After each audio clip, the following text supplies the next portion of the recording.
The COVID-19 vaccination effort in the U.S. is not evenly distributed. The CDC released numbers comparing different ethnic groups and who's received the first dose of the vaccine. CBS's David Begnaud breaks down the numbers and efforts to bridge the gap.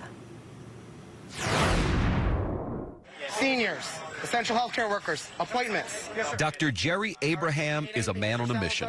Registration team, how's everybody? He's got a crowd of eager Angelinos wrapped around the block.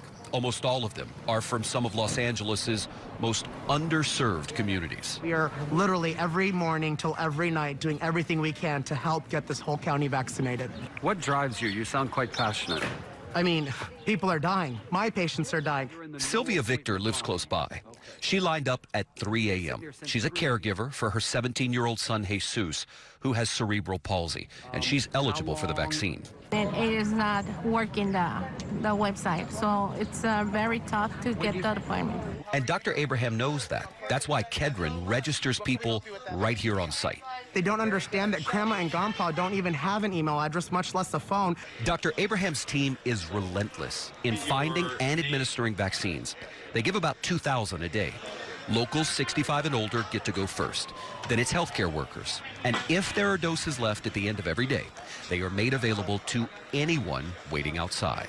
I think now that word has gotten out that we prioritize people over data entry, people have now found their way, as you've seen behind me, to Kedron.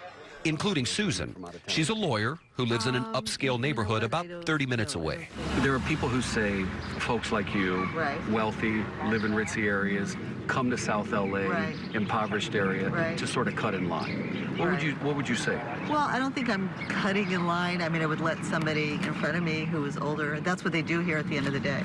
Look, Dr. Abraham says if there is an available dose, it'll go to Susan and anyone like her.